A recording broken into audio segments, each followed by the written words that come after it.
Welcome to the Inspiring Marriages Podcast. We are Jeff and Teresa Fields, and the music that you heard during our intro was all composed and recorded by our son, Joseph Taylor Fields.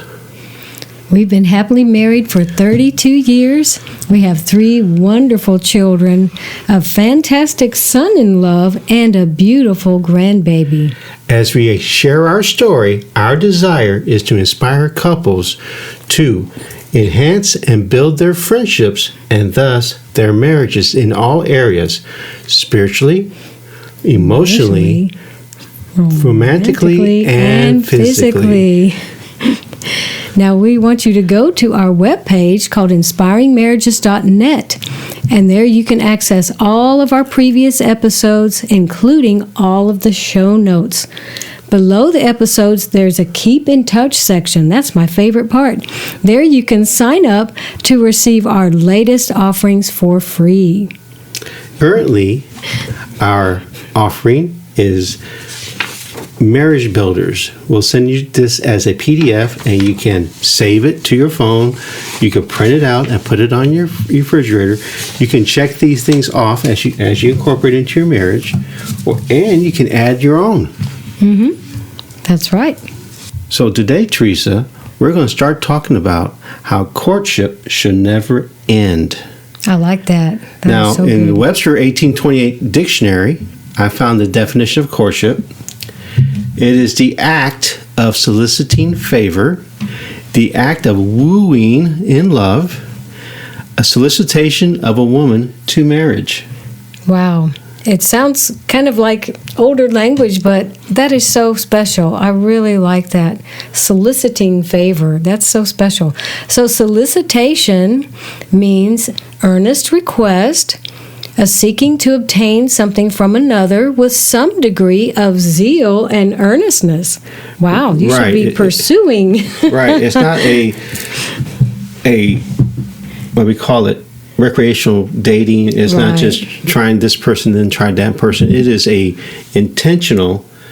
I am going to solicit your favor, as a wife, to see if we are compatible for marriage. Right. Now,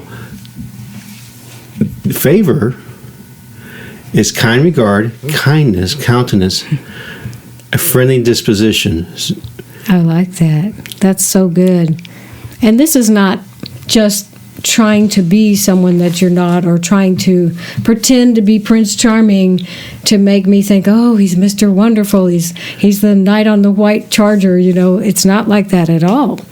But I like that how you said you're doing this with intention.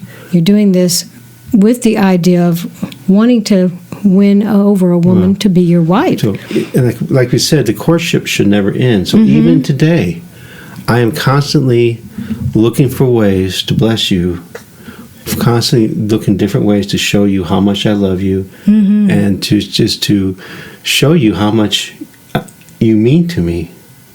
And so courtship is not a period of time that we'll talk about this later. It should never end. Just because you start. The minister says, you're now husband and wife. That doesn't. Courtship just goes on to another level after that. That's good. I really like that. Another level. That's so good. Now, you found a definition for wooing, since it said that you're in the meaning of courtship, that you're wooing someone in love. Wooing actually means courting or soliciting in love. That's right. I like that. Courtship is an old-fashioned word that we don't really use that a lot. We usually say they're seeing each other, or they're going steady, or we don't say they have an understanding, or or usually the male doesn't usually ask the girl's father for permission to court. Right. But it's really a formal stage of a relationship. It's taking your relationship to a whole different level. Now, last week we talked about the definition of courtship, and the definition of courtship is a period of time where a man and a woman set aside to dedicate themselves to seek God together and determine if it's God's will for them to get married. You got to discuss each other's visions. You got to discuss each other's goals. You got to discuss each other's dreams to see if you're compatible. Oh, yes. So true. So courtship is a commitment. This is a quote from Joshua Harris. Quote, courtship is a commitment. It is a promise not to play with another person's heart. Right. It's nothing. Wow. So it's not something you enter lightly. Amen. It is serious because, like I shared last week, after Teresa's breakup, I knew that her heart was tender, and I knew that I better not play with it. It would have been serious. It would have been a serious thing. It would have been such a detrimental thing to play with someone else's heart. It really is. Exactly. That's why. Isn't that why it's so important, Teresa, for even before you begin that phase to have that foundation of friendship where you actually know a person's character? Yes, I totally agree. Because, like we said before, most times dating's like an interview. Everyone's looking their best. They're acting their best. But you gotta see that other person in all kinds of different situations. That's right. I think next week we're going to talk about red flags in relationships. Yes. We have to be aware of those. Because a lot of times in romantic relationships, the red flags are there, but people ignore them. Love is blind. Right. And that's the arrows, like you were talking about before. We'll talk about different things next week about that. So true. And you've been saying this, but another way to put it is that courtship is not just until you get married. It is forever.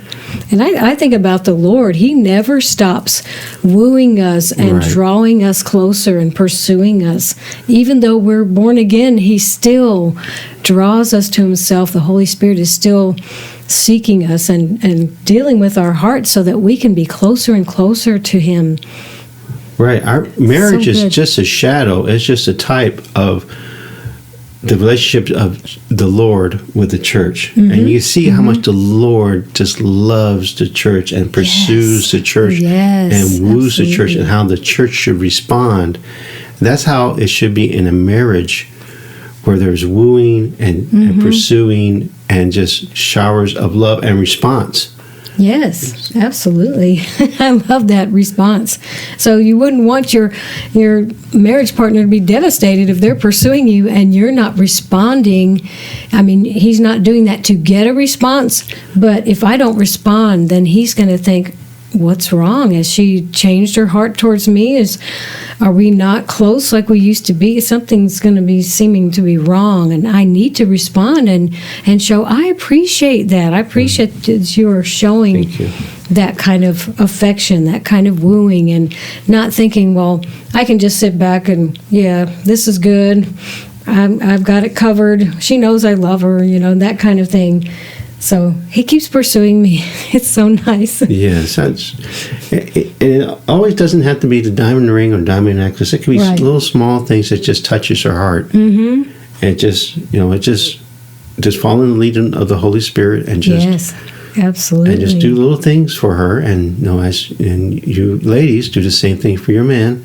Just do little things for your man, and it's a constant circle of pursuing, right? Yes, it is. It is. That's so true. Now, Amos 3:3, it says, "Can two walk together unless without agreeing on the direction?" So that's in the New Living Translation, and the answer, of course, is no. If there's different areas where we're just going in different directions, it's really hard to walk in agreement. Exactly. So the purpose of courtship is not that you're identical. Right. It's to see that if her dream is to be a full-time missionary to China, right? Can we walk together? You have to find out. Right. There's two things. You have to be willing to go to China. Yeah. So if one is I can't wait to get out of this town. I just can't wait to move away. The other one is like, I'll never move away from mom and dad. That's not together, right? It's not together. That won't work. It's not together. So it just, and then we'll talk about another episode. The areas of agreement that you have to come into. Yes. You've got to agree upon the fundamental areas which you must agree upon. Yes. And it's called agreement. It's not someone is imposing their will upon the other one. Exactly. It's called agreement. Yes. So, and it's not that the most assertive person, their dreams are more important. Both right persons, you're two whole people coming into a relationship. You both have dreams, you both have visions, you both have goals, and they're all equally important. Just because I'm male doesn't make my dreams more important than Teresa's dreams. Right. It does. It doesn't work that way. Right. Just because it just doesn't work, right, Teresa? That's so true. Yes. I mean, I think I was able to express my hopes and dreams to you in our courtship phase, which we'll get into eventually. But I was in enough relationships where it was all about the guy, and what I cared about was kind of swept to the side or not considered. And for him to be just as equally concerned about what was my heart, what is the Lord calling me to do, and what direction am I going to? So we had to be in agreement that we were going the same direction, and God was going to merge not just our hearts, but merge our ministries together and our callings together.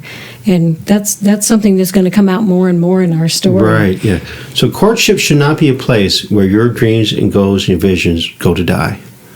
Amen. Now, there may be it may get delayed, but it may have been delayed anyway. But you'll find, you'll find is you get two people both with strengths.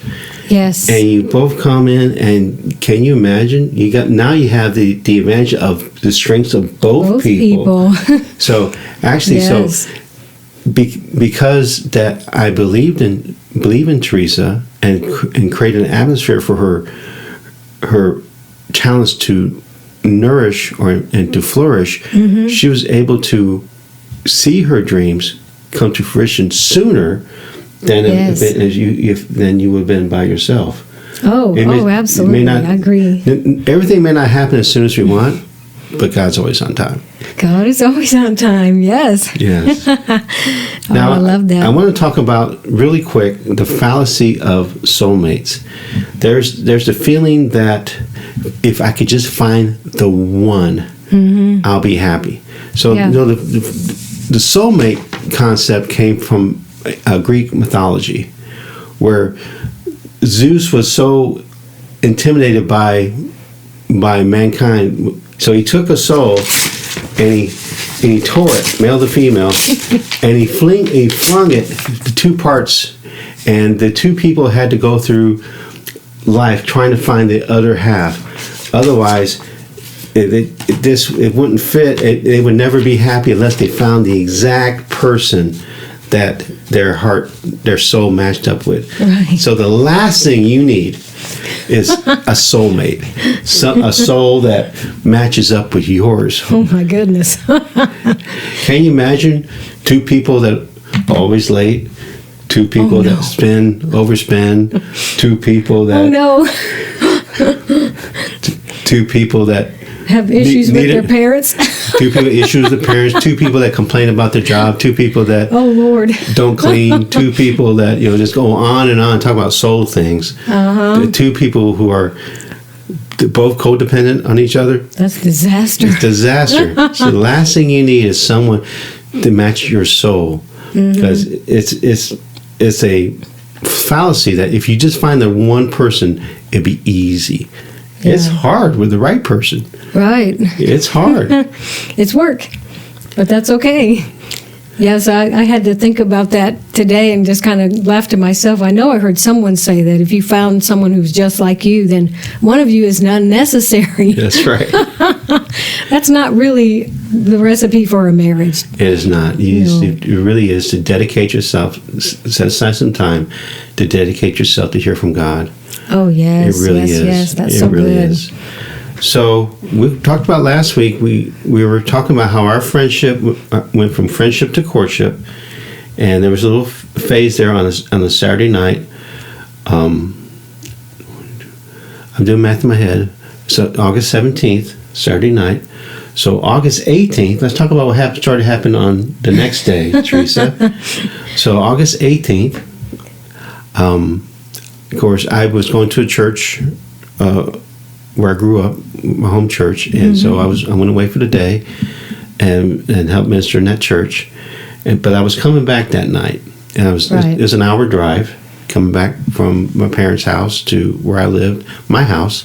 I had a house at that time, and so I was just praying. And Teresa had shared her heart the night before, and just really poured it out. And so I was I was interceding for Teresa as I was driving, and I said.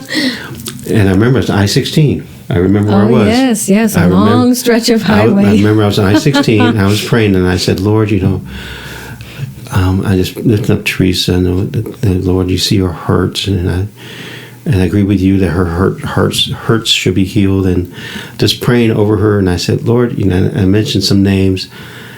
How come so and so and so and so and so and so,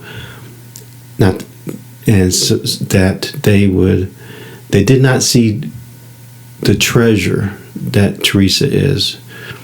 And it wasn't an audible voice, Teresa, but it was close.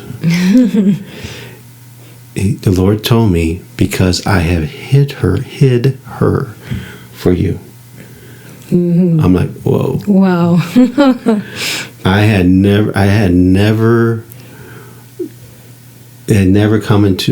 was never a thought that our relationship would go from friendship to marriage. It wasn't a thought. And so until that moment, like, whoa, that's a heavy responsibility, Lord. Wow. That's a heavy responsibility you're giving me, because I know I just value Teresa so much. She's such a pearl, really, really is. So that just started my whole thinking down a different track. I'm sure it did. Wow, that's what Revelation does, isn't it? Wow, and for me, during that weekend after we parted and he had to go out of town to serve in his parents' church and be gone all that Sunday, the rest of the weekend and probably the next few days, the Lord was just like playing back videos in my mind and just helping me think on what he was showing me. It was like watching a movie almost. And you know how much we love movies, but this was like little excerpts all through our friendship and the times of talk and the times of phone calls and doing things together as friends and ministering together. It's like I could just see over and over the steadfastness of Jeff's character and his nature that was just so Christ-like, so giving, so humble. And I, after all of that, the Lord was just showing me this, just like I didn't even have to try to think about it. It was like he would just keep showing me things and showing me things. And what I got out of that was, Lord, I could trust this man with my life. And for me to say that, to come to that conclusion about Jeff was pretty big, revelation for me, just like his was from the Lord. It was a different kind of revelation because God knew my issue was trust. Because so many people had broken trust with me, pretended to be like what I wanted or expected me to be just like what they wanted, try to fit me into those molds or those expectations. And my trust was just shattered each time, and especially with the most recent dating relationship, just thinking things are all a certain way and then find out they're not like what you thought at all, and this person really did not desire your company like you thought he did, like you were desiring his company or wanting a stronger relationship. And that, like I said, that when I can look back at it, wow, this was really something that was trying to bring just another huge load of hurt in my life so that I could not receive the gift of a man that God really prepared for me, and not by being a soulmate, but prepared for me by him walking with the Lord and following what God was calling him to do. And God just kept bringing our paths together over and over, just because we were seeking the Lord individually. And anyway, just to know that I could trust him, that I could see his character was so steady, and his patience was there, his kindness, all the attributes you would say, well, here are the fruits of the Spirit in this one, all wrapped up in this one person. And someone who was not thinking of himself, but always serving other people. Just so many things that God showed me in that day or two. And it was just like so wonderful for me to know that I could trust him. So there, my heart was ready for what God was going to show us in the relationship. It wasn't like all of a sudden I knew, I'm supposed to marry this person. But to get to that place of trusting him and saying, wow, I know I could trust him with anything, with my life, with anything that concerns me.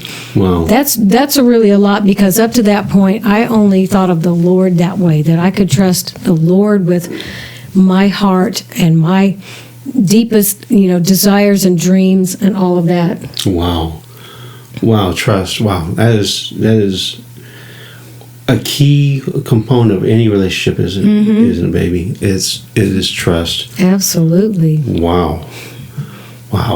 That's amazing. Isn't the Lord good? I just say, isn't he the Lord is so good. So next week we're going to talk about red flags in relationships and red flags in courtship. The same red flags, because love should not be blind. Right. And we'll talk about some other things. But you can listen to this podcast on Apple Podcasts, Amazon, Spotify. And if you are listening to this podcast, please leave us a review. And if you want to watch this podcast, you can watch it on YouTube and search for the Inspiring Marriages channel. You can even listen to our podcast on your smart devices. Just say, Alexa, play the Inspiring Marriages podcast. It really works. And I was doing a live stream for my Instagram page Friday, and I was telling people that they could say, Alexa, play the Inspiring Marriages podcast, and our Alexa started playing it. Like, how do we shut it off? We're doing a live stream. So it really works. Okay, and this week we have a new friendship builder. We really like this. This is like we couldn't hardly wait to get to this one. But it's so important in your marriage to keep learning. Keep learning. So we encourage you to read a marriage book together. Yeah, there's not just one way of doing it. You do whatever works for you. Some couples will take turns reading a passage or reading a paragraph. It just whatever works for you. Now, our friends, Trey and Lee Morgan, who host a great podcast called the Stronger Marriages podcast, they have a book. It's a devotional book, but one of the books is this. It's Wisdom for Your Marriage, and it's a devotion. You go through Proverbs, one a day, so 31 days. So what they suggest, which I think is really good, that the husband or the wife reads it first and underlines it in a color, and then the wife will read the same chapter and underline it in a different color, and then you talk about it. Why did this stand out to you? And then you can talk about the ones that you both liked, and you can talk about why I see this was important to you. Why was it important to you? Oh yes. So this particular one is you read the book of Proverbs, and then you have a chapter in Proverbs, and then there's questions to ask, and just going through and study, discussion, pray for wisdom. There's different things you fill out as you discuss the chapter, and so it's just a good way. So it's just a chapter, Proverbs, a day, and if you can't do it every day, just do it when you can. Yeah, you could do a chapter a week. That works better, because there's going to be a lot of discussion, because those Proverbs the most important thing rich. is the discussion. It's not to get through the book. It is the discussion. Yeah, you discover even more things about each other. It's amazing. That's right. You can connect with us on Facebook, Instagram, and YouTube. So you we encourage you to like, follow, and share our videos, share about our podcast. We have a sweet friend, Christy Music, that loves our podcast, and she shares on social media about listening and watching it. And please subscribe, because our YouTube channel will grow as people watch the episodes and subscribe to our channel. Right. Now, you can also connect with us via email at inspiringmarriages@att.net. You can leave questions, you can leave suggestions on how to make this podcast better, or topics, or suggestion for topics, or just like to reach out to us and talk to us. It's going to be great to get to know each and every person who listens to this podcast. Yes, that's right. So until next time, remember, husband and wife are friends for life.